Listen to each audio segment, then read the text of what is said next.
और उसी प्रेशर से हम रेगुलेट करेंगे, राइट। सो दो टाइप में गैसेस एक्सचेंज होगा, एक हमारे लंग से ब्लड में और फिर ब्लड से सेल में, दो ही जगह पर गैस का एक्सचेंज होगा।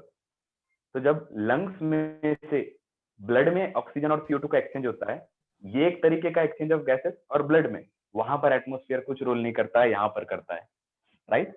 तो एक्सटर्नल रेस्पिरेशन में जो हमारा फर्स्ट पॉइंट है जो हमको पढ़ना है, that is called as breathing, ठीक है। अब हमको सभी के ब्रीथिंग मैकेनिज्म नहीं पढ़ना है, बट कुछ ऐसे क्लासेस हैं जिसको हम पढ़ लेते हैं कि उनमें किस टाइप का रेस्पिरेशन दिखता है, ठीक है। तो पहला है हमारा एम्फीबियंस, यानी कि फ्रॉग वाला क्लास। सो एम्फीबियन जिसमें कौन आता है, ब्रैकेट में लिख देता हूँ फ्रॉग, राइट। नेक्स्ट में लिखता हूँ, सिंपल एक ट्रिक से, वैसे ही आप लर्न कर लेना, मैं उसको दूसरे चौक से लिखता हूँ, I write it as RAM, Ram. इसी सीक्वेंस में आपको लर्न करना है हमेशा, और इसी सीक्वेंस में एग्जाम में लिखना। इफ समवन आस्क यू कि डू एम्फीबियन, यानी कि बर्ड, यानी कि फ्रॉग वाले, ठीक है। तो फ्रॉग के क्लास को एम्फीबियंस कहा जाता है। आर से आता है रेप्टाइल, आर से आता है रेप्टाइल, ए से आता है एव्स, एव्स को आप क्या कह सकते हो, बर्ड्स, और सबसे लास्ट जो आएगा वो है मैमल्स, राइट। तो मैमल्स में सभी जिसके पास मेमोरी ग्लैंड है वो सब यहाँ पर आएंगे। तो इस तरीके से ये राम हमारी सीक्वेंस हो जाएगी। Point two focus is that amphibian से लेकर मैमल्स तक चारों क्लासेस में लंग्स है, पर चारों क्लासेस के मेंबर्स पॉजिटिव ब्रीथिंग नहीं करते हैं या नेगेटिव ब्रीथिंग नहीं करते हैं बेसिकली। तो नेगेटिव ब्रीथिंग आपको अच्छे से समझ चुका है, राइट। ये कुछ मसल्स ऐसी रहती हैं जो प्रेशर एक्सर्ट करती हैं और एक अंदर इंटरनल प्रेशर डिक्रीज कर देती है, या बाहर के रेस्पेक्ट में इंटरनल प्रेशर डिक्रीज कर देती है ताकि हवा खींची चली जाए। तो एम्फीबियंस यानी कि फ्रॉग, क्या वो नेगेटिव ब्रीथिंग कर पाता है? नेगेटिव ब्रीथिंग कर पाता है? Answer is no. क्यों? क्योंकि वो माउथ में गल्प करता है एयर, प्रेशर क्रिएट करेगा माउथ में और फिर अंदर एयर लेके जाएगा। तो इसीलिए अच्छे से याद करना, सभी में लंग्स है, सभी में लंग्स है, चारों ऐसे ये जो चारों क्लास दिख रहे हैं ना, all of them have lungs, right, as a respiratory organ. Exchange of gases के लिए उनके पास लंग्स है। पर एक अकेला फ्रॉग का एम्फीबियंस ऐसा क्लास है जिसके पास लंग्स होते हुए भी वो प्रेशर नहीं बना पाता है, ठीक है। आपको आज वाले क्लासेस में समझेगा, हम ब्रीथिंग के मैकेनिज्म में समझेंगे कि what is called as actually negative and positive breathing, पूरा डिटेल में उसको समझेंगे। तो चारों क्लासेस के पास लंग्स होती है, फ्रॉग के पास भी लंग्स है, पर वो अंदर से अपने मसल्स को खींच नहीं पाता है। जैसे ही मसल्स दूर चली जाएगी ना, अंदर का वॉल्यूम क्या हो जाएगा, वॉल्यूम इंक्रीज हो जाएगा। तो मैंने एक एक्सपेरिमेंट ड्रॉ किया है, आपको अगली क्लासेस में वो दिखाऊंगा डेमोन्स्ट्रेशन किस तरीके से होता है। बट जब लंग्स एक्सपांड होगी, अंदर का प्रेशर घट जाएगा, बाहर के रेस्पेक्ट में एयर रश कर जाएगी अंदर। ये फ्रॉग नहीं कर पाता है। फ्रॉग अपने माउथ में या बक्कल कैविटी में एयर भर के रखेगा। तो विच type of breathing does amphibians do? Basically frog वो पॉजिटिव ब्रीथिंग करता है। इसीलिए फ्रॉग या एम्फीबियंस के लंग से ज्यादा एक्सचेंज ऑफ गैसेस नहीं होता है, उसके स्किन से एक्सचेंज ऑफ गैसेस होता है, राइट। हमारे स्किन से कभी भी गैसेस एक्सचेंज होता है क्या? दो air is present surrounding to me, oxygen यहाँ प्रेजेंट है, बट क्या ऑक्सीजन, यहीं पर तो ऑक्सीजन की जरूरत है, इसी सेल में तो ऑक्सीजन की जरूरत है ग्लूकोज को तोड़ने के लिए, बट क्या यहाँ से ऑक्सीजन अंदर डिफ्यूज कर पाता है? नो, स्किन से नहीं डिफ्यूज कर पाता। Why? Because we have developed organ. हर जगह से कोई भी पीपल एंटर करेगा तो कुछ भी चीज का लॉस भी हो सकता है। अगर एक कंपनी है, कंपनी में मेन डोर को छोड़ के बहुत सारे जगह पर छोटे छोटे डोर्स अगर बना लिए हैं, तो हर गेट से पीपल एंटर करेंगे, चोरी के चांसेस मैक्सिमम है, लॉस के चांसेस मैक्सिमम है, प्रॉब्लमेटिक सिचुएशंस की अबंडेंस होगी। इसलिए मैक्सिमम से मैक्सिमम गेट रखना सही है क्या? नहीं। क्यों? प्रिवेंट करो, उसको लॉस होने से बचाओ, मेन गेट रखते हैं जहां से आना जाना होगा। ठीक उसी तरीके से मेन गेट है जहां से ऑक्सीजन का आना और CO2 का जाना होगा, राइट। हर जगह पर अगर पोर्ट्स बनाते रहेंगे तो यहाँ से वाटर भी तो लूज आउट हो सकता है ना। We have to conserve the water, right. हम एक्वेटिक एनिमल तो है नहीं, पानी में तो रहते नहीं है कि हमको हर वक्त पानी मिल जाएगा, राइट है। तो फ्रॉग टेरेस्ट्रियल भी है, फ्रॉग एक्वेटिक भी है। तो इससे आप लॉजिक लगा सकते हो कि वो स्किन से भी एक्सचेंज ऑफ गैसेस कर सकता है। तो एम्फीबियंस यानी कि फ्रॉग मोस्टली स्किन से एक्सचेंज ऑफ गैसेस करते हैं। उसका रीजन सिंपल है, क्योंकि एम्फीबियंस या फ्रॉग के लंग्स अंदर वॉल्यूम प्रेशर नहीं क्रिएट कर पाते, एक नेगेटिव प्रेशर नहीं क्रिएट कर पाते, राइट। तो एक्सेलेशन के टाइम पर ह्यूमंस में कितना प्रेशर रहता है जब हम एक्सेल कर चुके हैं तब 4 mm ऑफ Hg, ठीक है, एक्सेल कर चुके हैं 4 mm ऑफ Hg। अब इंस्पिरेशन करेंगे तो क्या होगा, लंग्स दूर जाएगी, हमारा प्रेशर घटेगा 16 mm ऑफ Hg से। अब हम सांस अंदर लेंगे तो 16 से वापस 4 पर आएगा, ठीक है, 4 तक ही आएगा बस। फिर हम एक्सेल करेंगे, फिर प्रेशर नीचे जाएगा। तो इस तरीके से हम नेगेटिव प्रेशर क्रिएट कर पाते हैं। तो रेप्टाइल, एप्स और मैमल्स क्या तीनों भी एक नेगेटिव ग्रेडियंट बना पाते हैं? यस। तो इनमें लिखता हूं negative pressure, they can create a negative pressure. Frogs के रेस्पेक्ट में लिख देते हैं मैक्सिमम एक्सचेंज ऑफ गैसेस किससे करता है? स्किन से करता है। बट जब भी फ्रॉग लंग्स के थ्रू एक्सचेंज ऑफ गैसेस, मतलब लंग्स एक रेस्पिरेटरी ऑर्गन इस्तेमाल करेगा, तब वो कैसा ब्रीथिंग कर पाता है? पॉजिटिव। मतलब देखो, अगर फ्रॉग को स्किन से एक्सचेंज ऑफ गैसेस करना है, स्किन से रेस्पिरेशन करना है तो करे। और मैं आपको बोल रहा हूं फ्रॉग ज्यादा से ज्यादा स्किन से करता है। सेकेंड टाइम, व्हेनेवर वो लंग से करना चाहता है तब वो हमारे जैसा बिल्कुल आराम से बैठे सांस ले सकता है क्या? हम आराम से बैठने का मतलब हमारे अंदर बार बार डायफ्राम नीचे जा रहा है, जैसे ही नीचे जाता है प्रेशर ग्रेडियंट क्रिएट हो जाता है, ठीक है, और हवा अंदर रश कर जाएगी। ठीक उसी तरीके से क्या होगा, लंग्स फ्रॉग में यहाँ कोई डायफ्राम वगैरह ऐसे काम नहीं करता है, नेगेटिव प्रेशर नहीं बना पाते, तो ये हम बक्कल कैविटी में एयर लेंगे, इसलिए वो पॉजिटिव। तो लंग्स अगर काम करेगी तो पॉजिटिव टाइप ऑफ ब्रीथिंग होगा, राइट, पॉजिटिव प्रेशर या पॉजिटिव टाइप ऑफ ब्रीथिंग होगा। चलो बाकी सब में ये राम हुआ, आर से रेप्टाइल यानी कि स्नेक्स, लिजार्ड, राइट, एस यानी कि बर्ड्स। तो बर्ड्स में भी कैसा होता है, नेगेटिव टाइप का प्रेशर बिल्डअप होता है, नेगेटिव ब्रीथिंग करते हैं वो, राइट, नेगेटिव ब्रीथिंग करते हैं वो, यहाँ पॉजिटिव ब्रीथिंग। चलो लास्ट वाला मैमल्स। अब अच्छे से देखना, there are 2 type of negative breathing, ठीक है। कैसी? हमारा ये रिबकेज है, नीचे से डायफ्राम से सपोर्टेड है, ठीक है, डायफ्राम से सपोर्टेड है। तो ये इस तरीके का एक केज बनता है, ऊपर से ऐसा रिबकेज, नीचे से डायफ्राम, राइट। तो डायफ्राम फ्लैप होता है, नीचे होता है। तो एब्डोमिनल ऑर्गन्स क्या सोचेंगे, यहाँ के ऑर्गन्स में भी मसल होती है, ये थोरासिक रीजन, ये एब्डोमिनल रीजन। अगर मैं खुद एब्डोमिनल ऑर्गन्स की मसल्स हूँ, स्टमक, लिवर, किडनी, जितने भी ऑर्गन्स है उनके पास भी मसल्स होती है, एब्डोमिनल मसल्स बोल देते हैं उसको, ठीक है। अगर मैं खुद एब्डोमिनल मसल हूं तो मैं क्या सोचूंगा, देखना अच्छे से। डायफ्राम मेरे ऊपर है, मैं एब्डोमिनल मसल हूं जो यहाँ पर प्रेजेंट है, मेरे मेरे ऊपर कौन है? डायफ्राम। तो मैं डायफ्राम को क्या पूछूंगा कि आप बार बार नीचे क्यों आ जाते हो, ठीक है, आप बार बार नीचे क्यों आ जाते हो? तो एब्डोमिनल मसल्स को डायफ्राम जवाब देगा कि मैं इसलिए नीचे आता हूं क्योंकि अगर मैं नीचे नहीं आऊंगा तो लंग्स का वॉल्यूम खींचेगा नहीं, और जब तक लंग्स एक्सपांड नहीं होगी तब तक बाहर से एयर अंदर रश नहीं करेगी। इसलिए मुझे तुझे प्रेस करना जरूरी है। तुझे प्रेस करना, आई मीन टू से, डायफ्राम नीचे फ्लैप हो जाता है और एब्डोमिनल ऑर्गन्स को प्रेस करता है। आप खुद सोचो, एक बार सांस लेकर देखो और एक बार सांस छोड़कर देखो, दोनों टर्म्स में आपका एब्डोमिनल, आपका स्टमक अंदर जाता है, बाहर जाता है, देख लेना। हम एक्सपेरिमेंट करेंगे वैसे भी, बट फिर भी आप देखना, एक बार सांस अंदर लेकर देखो, तब अपना स्टमक देखो क्या हो रहा है, सोच कर रखना, आगे जवाब देना है आपको, राइट। और एक टाइम पर इनहेल करो, एक्सेल करो, फाइंड आउट कि क्या हो रहा है स्टमक के साथ, या तो अंदर आएगा या तो बाहर जाएगा, एक कंडीशन के लिए एक फिक्स्ड होगा, करेक्ट है। अब देखो, यही है वो चीज जो प्रेशर ग्रेडियंट क्रिएट कर पा रही है। तो हम 2 तरीके से रेस्पिरेशन कर पाते हैं, या 2 तरीके से इनहेलेशन एक्सहेलेशन कर पाते हैं। एक, अब मैं अगर नॉर्मल हूं, अगर मैं इनहेलेशन कर रहा हूं तो देखना क्या चेंजेस होगा। आई इनहेल, क्या मेरा स्टेरनम हल्का सा क्यों ना हो, मेरा स्टेरनम बाहर आया कि नहीं आया? मतलब स्टेरनम के साथ मेरा रिब केज भी बाहर आया, मतलब पूरा थोरैसिक रीजन का मेरा रिब केज जो है वो आउटर आया, थोड़ा सा ही क्यों नहीं आया, बट आया है, करेक्ट है। तो आपको पता है स्टेरनम के साथ रिब डायरेक्टली ज्वाइंट नहीं रहती है, कोस्टल कार्टिलेज, रिब का नाम कोस्टल, उसके कार्टिलेज से स्टेरनम के साथ ज्वाइंट रहती है।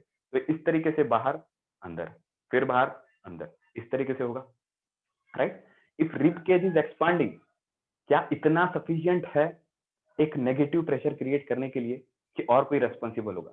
सर दोनों साथ में काम करो ना तो ज्यादा अच्छा होगा। जैसे कल का डायग्राम मैंने बनाया था, if I can make here, ये रिब का सामने वाला पोर्शन है, ये समझो, this is the ventral side, this is the dorsal side, और नीचे क्या लगा है, डायफ्राम। तो डायफ्राम नीचे आएगा और रिब केज बाहर जाएगी, ठीक है। तो अच्छे से देखना, ये जो डायफ्राम नीचे आएगा ये अप्रॉक्स 80% हेल्पफुल है हमको रेस्पिरेशन करने के लिए, एंड 20% सिर्फ वॉल्यूम इससे इंक्रीज हो पाता है। मतलब क्या, अगर हमको नेगेटिव प्रेशर क्रिएट करना है, हमको लग्स को खुद काम करवाना है, तो एक तरफ यहां से खींचो और एक तरफ यहां से खींचो। We know lungs can not directly expand, rib cage के साथ लंग्स जुड़ी हुई है with the help of muscles. तो रिब केज को बाहर खींचते हैं इस साइड से भी, वेंट्रल साइड से भी और इंफीरियर साइड से भी। मतलब डॉर्सल साइड से डायफ्राम को नीचे लो, वेंट्रल साइड से रिब केज को बाहर लो, इसके साथ अंदर लंग्स जुड़ी हुई है, वो भी बाहर आ जाएगी। तो there are two type of respiration, एक है डायफ्राम के थ्रू और एक है हमारा थोरैसिक, बेसिकली रिब केज के थ्रू। तो अच्छे से देखना, रेप्टाइल और एव्स में डायफ्राम नहीं होती है। रेप्टाइल्स और एव में, बर्ड्स में हमारे जैसी डायफ्राम नहीं होती है। मतलब उनके पास सिर्फ रिब्स हैं, सेंट्रल वर्टेब्रल कॉलम, उसके साथ रिब्स अटैच्ड हैं। कैसा टाइप ऑफ रेस्पिरेशन है वो दूसरे चैप्टर में देखते हैं उसको, 11th में, बट इनमें डायफ्राम नहीं होती है। तो ये मोस्टली किस से, कौन से पार्ट से रेस्पिरेशन कर लेंगे, सिर्फ वेंट्रल साइड से ही, समझ रहे हो, सिर्फ रिब केज को ही बाहर या रिब्स को ही बाहर एक्सपांड करके वो एक्सचेंज ऑफ गैसेस या बेसिकली रेस्पिरेशन कर पाते हैं। डायफ्राम नीचे जाने की वजह से बहुत ज्यादा, देखो आपको एक हिंट देता हूँ, if you have observe any of a pregnant female को बार बार घूमने के लिए कहते हैं कि वॉक करो, ठीक है, वॉक करो, उनको बार बार ये सजेशन देता है डॉक्टर कि यू शुड वॉक, आप ज्यादा घूमते रहना चाहिए। So if in your society or in your area you have observed that, or any of the members of your family, doctor suggests to roam or to walk at least 2 to 3 kilometers per day. Why? There is a logical reason over there, because the baby is accommodated in the uterus, right, which presses the abdominal organs over the upper side. Uterus यहाँ है नीचे तरफ, basically इस area से ऊपर, मतलब यहाँ आपको टमी दिखता है मदर का या उस लेडी का, जिसकी वजह से एब्डोमिनल ऑर्गन्स, डायफ्राम नीचे प्रेस नहीं हो सकता है, ये मुझे सिंपल समझाना है। मतलब यहाँ पर अगर बेबी अकोमोडेट हो चुका है तो ये डायफ्राम अब बेबी को प्रेस करके नीचे नहीं जाएगा। तो इन दैट कंडीशन रेस्पिरेशन और इंक्रीज ऑफ द लंग्स का वॉल्यूम डिफिकल्ट हो जाता है through the help of diaphragm, ठीक है। एक बात समझो, रिब केज बाहर जा रही है और डायफ्राम नीचे आ रहा है, दोनों क्या करते हैं, इनडायरेक्टली लंग्स को बाहर खींचना चाहते हैं, नीचे तरफ से भी और ऊपर तरफ से भी, क्योंकि लंग्स एक ऑर्गन है और ऑर्गन के साथ जुड़ी हुई मसल स्मूथ मसल होती है, और आप ही ने उस दिन जवाब दिया कि स्मूथ मसल इनवॉलंटरी होती है, और रिब केज के साथ और डायफ्राम के साथ जुड़ी हुई मसल स्केलेटल मसल है, और स्केलेटल मसल वॉलंटरी है जो हमारे कंट्रोल में है, ठीक है ना। तो हम क्या करते हैं, इसको बाहर तरफ, इसको नीचे तरफ। So when a female is pregnant, in that condition, sir, the diaphragm will not come in much orientation, वो ज्यादा नीचे नहीं आ पाएगा। तो सर उस वक्त उसका रेस्पिरेशन रेट कम हो सकता है ना, उस वक्त उसका एक्सचेंज ऑफ गैसेस, उतनी एयर उसको नहीं पहुंचेगी, उसके बेबी को भी नहीं या उसको भी नहीं जितना पहुंचना चाहिए, और सर उस टाइम पर तो ज्यादा एनर्जी लगेगी।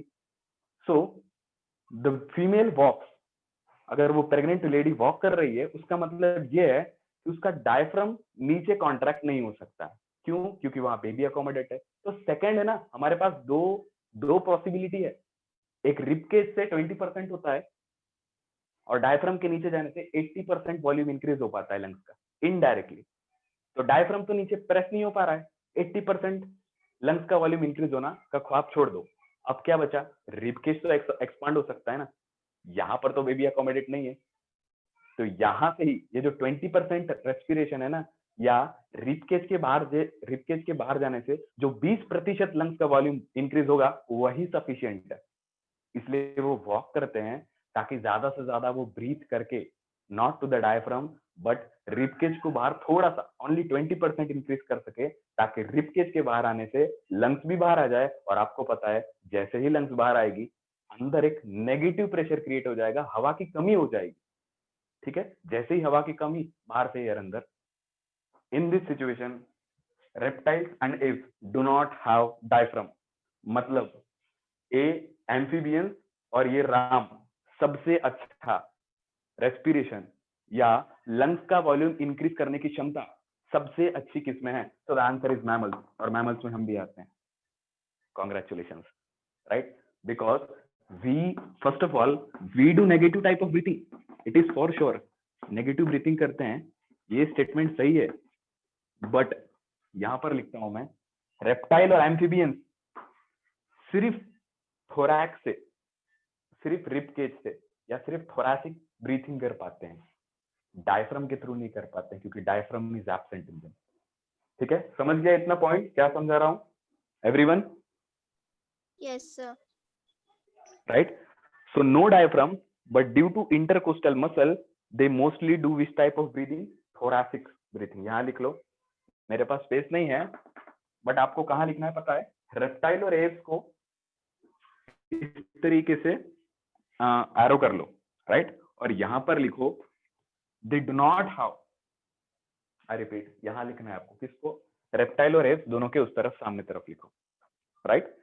They do not have diaphragm, they do not have diaphragm, but due to intercostal muscles present in their ribs, they do not have diaphragm, but due to intercostal, but due to intercostal muscle, that is ICM, but due to intercostal muscle, they mostly participate or they mostly do thoracic breathing. They do not have diaphragm, but due to intercostal muscle present in their ribs, they mostly do thoracic breathing. Thoracic breathing, what I mean to say, rib cage के through या ribs के बीच में जो muscle joint है ना, suppose this is my one rib, you can imagine it as fourth rib and this is my fifth rib, these are called as true second और fifth, right? तो यहाँ पर दो second और fifth कुछ यहाँ होगी, तो ये बीच की मसल्स क्या है? Intercostal muscles.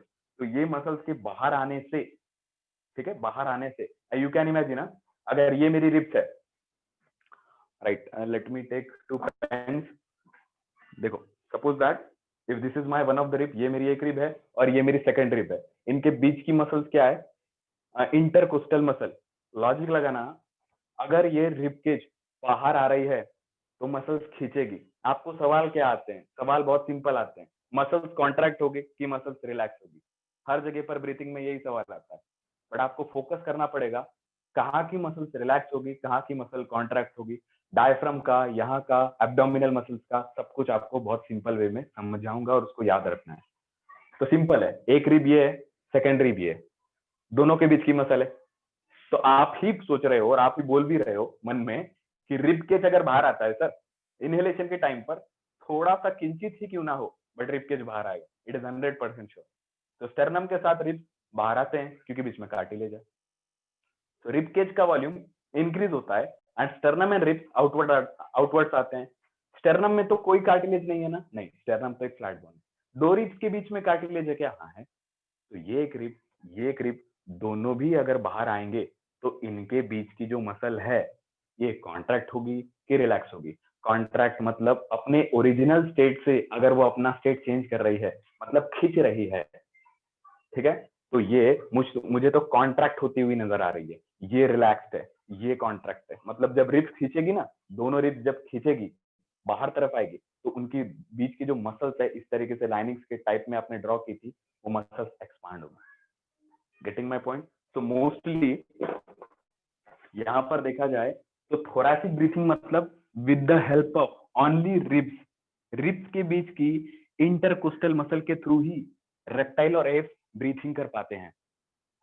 सबसे वास्ट जिसने बाजी मारी, विजेता जो रहा वो मैमल्स है, मतलब कैटल, डॉग, जिसके पास भी मेमोरी ग्लैंड है वो विजेता है। क्यों? वो नेगेटिव ब्रीथिंग करते हैं इसलिए ही नहीं, नेगेटिव ब्रीथिंग तो ये भी करते हैं, बट वो विजेता इसलिए हैं क्योंकि ये थोरैसिक ब्रीथिंग के साथ साथ, थोरैसिक ब्रीथिंग को मैं टीबी टीबी समझ लेता हूँ, ठीक है, स्पेस नहीं है मेरे पास, टीबी मतलब ट्यूबरकुलोसिस नहीं, टीबी मतलब थोरैसिक ब्रीथिंग। तो मैमल्स थोरैसिक ब्रीथिंग के साथ साथ डायफ्राम भी इंक्लूड होता है, तो डायफ्राम को बोलते हैं एब्डोमिनल ब्रीथिंग, क्योंकि एब्डोमिनल के ऑर्गन्स को प्रेस करता है, एब्डोमिनल के मसल्स को प्रेस करता है, राइट। तो ये क्या करते हैं, एब्डोमिनल ब्रीथिंग भी, ABDOMINAL, एब्डोमिनल ब्रीथिंग भी इनमें पार्टिसिपेट होती है, किनमें, मैमल्स में। सो अगर सवाल आता है from all of them amphibians और ये राम किसमें डायफ्राम है, तो आंसर इज मैमल्स, ठीक है। अगर मैमल्स में डायफ्राम है तो इन सभी में किस में एब्डोमेन के ऑर्गन प्रेस होंगे, आंसर इज मैमल्स, क्योंकि एब्डोमिनल ऑर्गन रिबकेज के बाहर जाने से तो प्रेस नहीं होगा ना, कॉमन सेंस है, रिबकेज इधर है मतलब रिब्स इधर है, एब्डोमिनल ऑर्गन इधर है, राइट। तो एब्डोमिनल ऑर्गन कब प्रेस होंगे, रिबकेज के बाहर के जाने के साथ, डायफ्राम के नीचे के जाने साथ।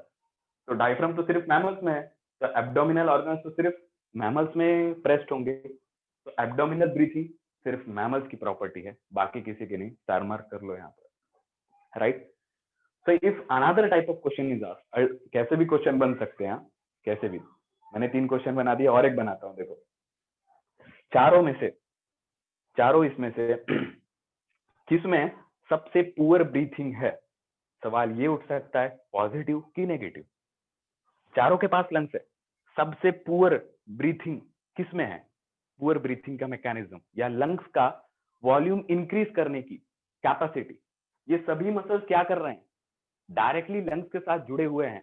सिर्फ ये एक अकेला नादान परिंदा फ्रॉग है जो लंग्स का वॉल्यूम नहीं इंक्रीज कर पाता है, इनडायरेक्टली, इसलिए वो गल्प कर लेता है।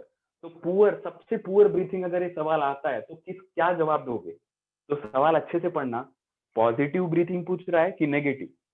नेगेटिव ब्रीथिंग का मतलब आपको समझ गया है, एम्फीबियंस तो प्रेशर बिल्डअप ही नहीं कर पाता है अंदर, इसका मतलब अगर पॉजिटिव प्रेशर आया, पॉजिटिव ब्रीथिंग आया तो amphibians is the answer. But ज्यादातर सवाल क्या आता है, इनमें से कौन सा पुअर ब्रीथिंग करता है, दैट टू कंसीडरिंग मैमल्स, मतलब मैमल्स में जैसा होता है वैसा ही इनमें से किसमें सबसे पुअर है, तो your answer should be reptile, reptile should be your answer. क्यों, रेप्टाइल एक नेगेटिव टाइप की ब्रीथिंग करता है, ठीक है, नेगेटिव टाइप की ब्रीथिंग करता है, राइट। मतलब उसके पास एब्डोमिनल मसल्स डायफ्राम भले ही ना हो, बट 20% अगर वो इंक्रीज कर सकता है ना, तब भी नेगेटिव प्रेशर समझा जाएगा। लिख लिया है सभी ने, कॉपी कर लिया है, किसी को डाउट हो तो पूछ सकते हैं, नहीं तो आगे बढ़ता हूँ। समझ गया है, राइट। सो एक सिंपल से क्वेश्चन का आंसर, ठीक है, राइट। सपोज दैट, कल का एग्जांपल ले लेते हैं, अगर कोलंबस है तो एक ही सिंपल क्वेश्चन का आंसर दो, कोलंबस जब सेंटर से एक तरफ जा रही है उस टाइम पर एनर्जी लगती है, कि जब वो वापस आ रही है उस टाइम पर एनर्जी लगती है, जब जाती है तब। तो एक फेवरेट क्वेश्चन देख लो, हाँ अच्छे से, देयर आर 2 प्रोसीजर, बॉडी में 2 ही प्रोसेस है, एक है एक्टिव प्रोसेस और एक है पैसिव प्रोसेस। एक्टिव प्रोसेस मतलब ऐसे बॉडी के काम, ऐसे बॉडी का मेटाबॉलिज्म, ऐसी बॉडी का केमिकल स्टेट, राइट, या एनी ऑफ द फीचर जिसमें एनर्जी लगती है, जिसमें एटीपी नाम की एनर्जी लगेगी, उसको एक्टिव प्रोसेस कहा जाता है, राइट। और जिसमें एनर्जी नहीं लगती है, ऐसे ही काम हो जाता है, वो पैसिव प्रोसेस है। अगर इसको अच्छे से नहीं पता, उसको एक एग्जांपल देकर समझाता हूँ। If there is a river and there is a boat flowing over there, if the boat is flowing with the river, the direction of the water, the direction of the river where water is flowing, if in that same direction if the boat is flowing, then the pressure, or there would not be required any of the energy for the sailor to flow the boat, कोई ताकत नहीं लगेगी वो नावक को अपने boat flow करने में, अगर वो पानी के डायरेक्शन के साथ साथ जा रहा है। पर अगर वही बोट पानी के डायरेक्शन के अगेंस्ट लेके जाता है तो उसको ताकत लगेगी, राइट। तो 2 तरीके के प्रोसीजर हो सकते हैं बोट भी फ्लो करने के, ठीक उसी तरीके से बॉडी में हर चीज को काम करवाने के 2 तरीके हो सकते हैं, या तो ताकत लगाकर काम करवा के जाएगा, मतलब एटीपी देकर, उसको एक्टिव प्रोसेस कहा जाता है। अगर विदाउट एनर्जी काम किया जा रहा है, बिना एनर्जी के काम हो रहा है, उसको पैसिव प्रोसेस कहा जाता है।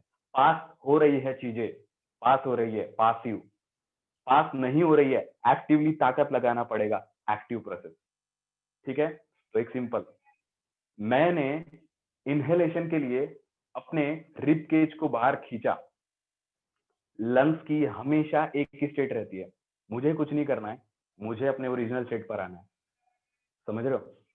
तो सिंपल अगर है, अगर एक बच्चा, ठीक है, अगर एक बच्चा खेलना नहीं चाहता है, वो सिर्फ पढ़ाई करना चाहता है, और पापा उसको बार बार घर से बाहर खींच के लाते हैं, बच्चा फिर अंदर आता है, फिर पापा उसको बाहर खींच के लेके जाते हैं, बच्चा फिर अंदर आता है। तो बच्चे का स्टेट हमेशा किताब में घुसकर रहना है अंदर घर के, और पापा का काम है हमेशा उसको बाहर लाना। तो सोच लो खुद अच्छे से, एक है रिब केज और एक है लंग्स। लंग्स वो बच्चा है और रिब केज पापा है। रिब केज, लंग्स बच्चा है, पापा बार बार बच्चे को खींच रहे हैं, पापा रिब केज बार बार लंग्स को खींच रहा है। समझ रहे हो? तो लंग्स अगर बाहर आता है, ये लो वॉल्यूम घट गया, प्रेशर क्रिएट हो गया, एयर अंदर, एक कंडीशन हो गई। तो हमको सिर्फ इतना समझना है, इनहेलेशन और एक्सहेलेशन कौन सा एक्टिव प्रोसेस है, कौन सा पैसिव प्रोसेस है। खुद अच्छे से सोच लो, बच्चे को जब पापा खींच रहे थे तब ताकत लगी क्या? एक कंडीशन ये खुद ही सोच लेना, जब बच्चा बार बार अंदर जा रहा है और ये पापा ताकत लगाकर उसको वापस ला रहे हैं। ठीक, तो जैसे ही पापा ने उसको छोड़ा, बच्चा फिर से अंदर, फिर पापा खींच के ला रहे हैं, फिर बच्चा अंदर। तो कौन से स्टेट में एनर्जी लग रही है? जब पापा बच्चे को बार बार बाहर ला रहे हैं कि प्लीज आ जाओ, थोड़ा घूम भी लिया करो, बच्चा बोलता है नहीं मैं जा रहा हूं वापस। In which state energy is required? When the dad is pulling the son, at that time the energy is required. Sir what do you mean to से?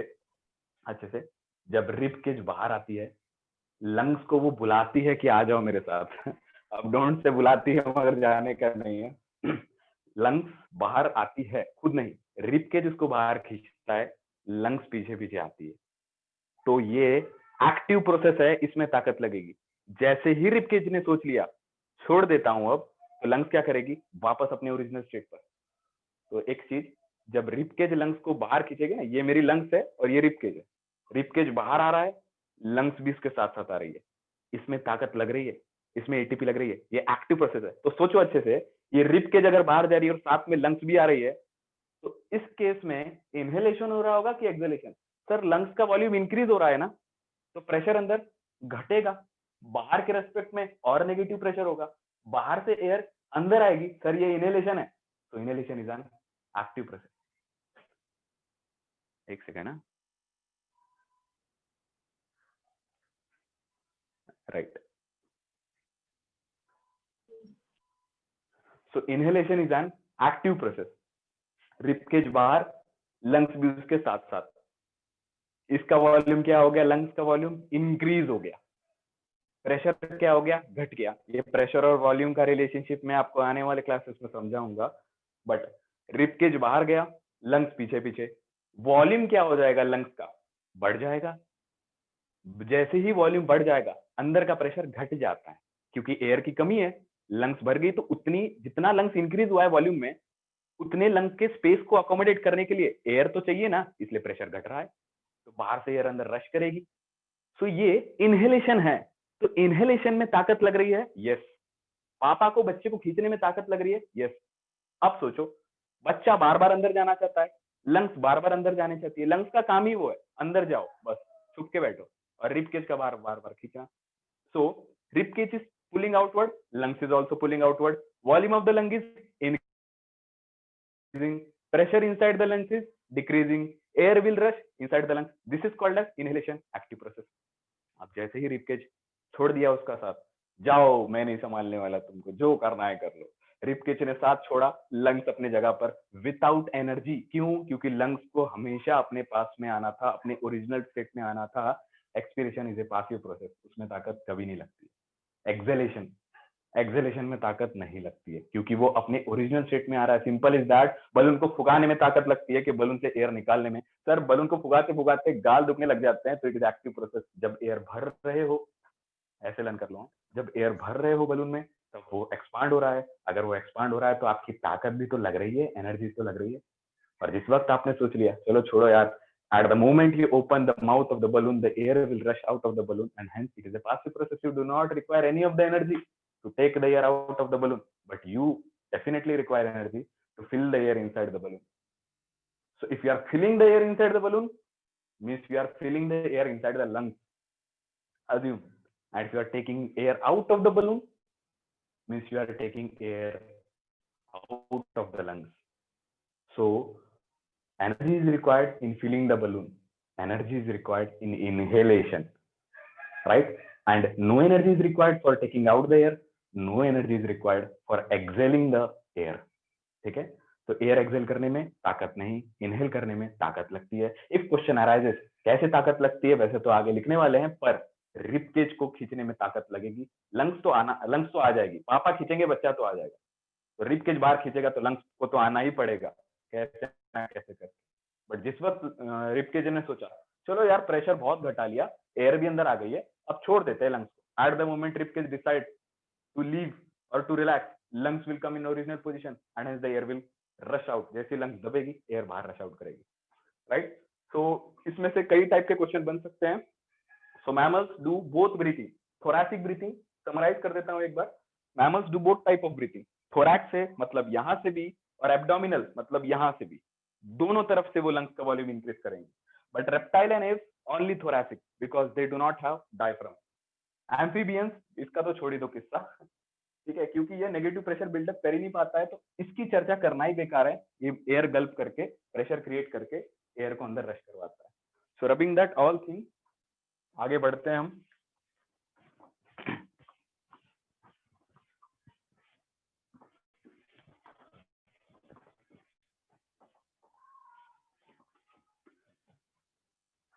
राइट. सो वन थिंग, अगर आपको ये समझ गया है, if you have understood that inhalation is an active process and exhalation is a passive process. No ATP is required in exhalation, ATP is required in inhalation, right? तो दो मेरे statement का आंसर करो अगर आपको आ रहा है तो. वॉलंटरी एंड इनवॉलंटरी दो कॉन्सेप्ट है. वॉलंटरी हमारे कंट्रोल में है, इनवॉलंटरी हमारे कंट्रोल में नहीं है. तो एक तो मैं आपके सामने अभी बोल रहा हूं, तो मैं अपने लंग्स में सोच नहीं रहा हूं कि मुझे लंग्स एक्सपांड करना जरूरी है क्या, ऑटोमेटिकली हो रहा है इनवॉलंटरी. अब देखो, दिस इज व्हाट मैं पहले मेरे कंट्रोल में नहीं था. Point to be very important, अच्छे से देख लो. पहले मैं एकदम नॉर्मल स्टेट में था, मैं बिल्कुल भी अपने ब्रेन को ये नहीं बोल रहा था कि जाकर मेरे लंग्स को सिग्नल दो.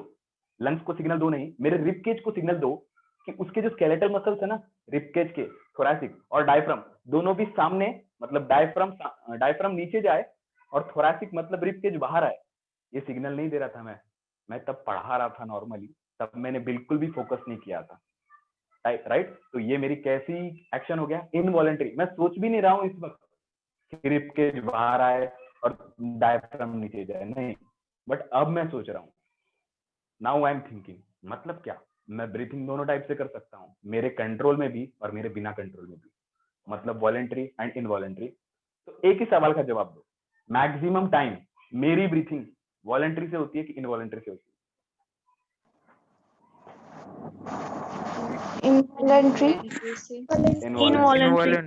इनवॉलंटरी से. राइट. अब अच्छे से एक सवाल देखना, खुद ही समझ लेना.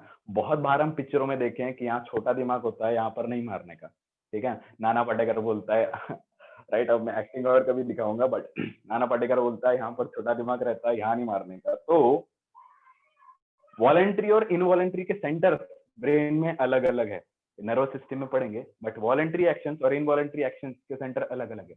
मतलब ब्रेन में, दिमाग में एक ऐसी जगह है जहां पर ऐसे एक्शंस निकलते हैं जो हमारे कंट्रोल में नहीं है, इनवॉलंटरी एक्शन जो हमको कंट्रोल करता है, और एक ऐसे एक्शन है जो हमारे कंट्रोल में है. सो मैं बोल रहा हूं कि कहीं ना कहीं एक ऐसा जगह है जहां पर इनवॉलंटरी और एक ऐसी जगह है voluntary.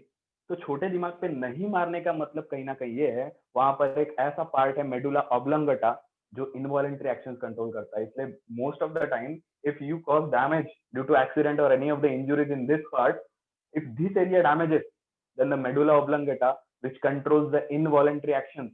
Basically, one of the involuntary actions that is controlled by this chota dimag or the medulla oblongata is the control of the diaphragm going down and the rib cage coming out. ये जो काम है, बाहर बार बार नीचे जाना, सामने आना, फिर ऐसे इस तरीके से, राइट? ये जो काम है इनवॉलंटरी, जो मैं इस वक्त नहीं सोच रहा हूं कि मेरे मेडुला ऑब्लोंगेटा से कंट्रोल हो रहा है, बट जिस वक्त मैं सोच रहा हूं कि चलो आज जोर से सांस लेता हूं, अब मेरा मेडुला ऑब्लोंगेटा नहीं, that time my frontal bone, यहाँ पर एक एरिया रहता है सेरेब्रम, तब वो फंक्शन करता है.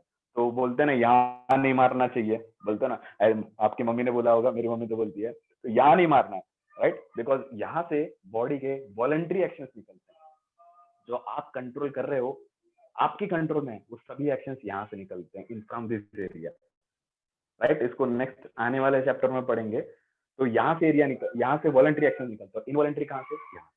तो कोई अगर ये सोच रहा होगा सर ये वाला पार्ट खाली है क्या, तो यहाँ पे दूसरे सेंटर रहते हैं, तो इसका मतलब ये नहीं कि यहाँ नहीं मारना, यहाँ नहीं मारना, ये वाला खाली है, दे जंप पे यहाँ पर बैट बॉल नहीं है.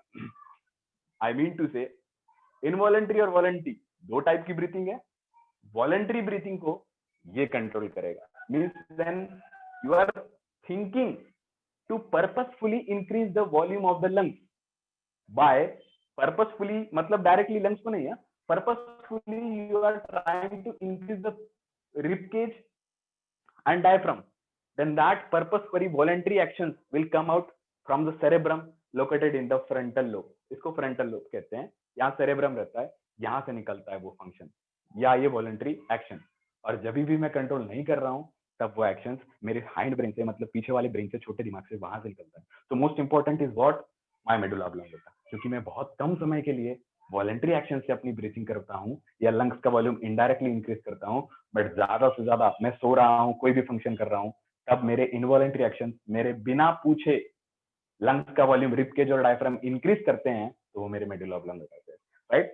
सो इनवॉलंटरी एक्शंस और वॉलंटरी एक्शंस दोनों भी ब्रीथिंग को कंट्रोल करते हैं, बट मैक्सिमम कौन करते हैं? I have written in the notes, आप जाकर देख लेना, वहां से अपने कॉपी में लिख लेना अच्छे से. तो मैक्सिमम कौन करता है? Medulla oblongata, right? एमआई का फोन रहता है तो ऐसे भी याद कर सकते हो.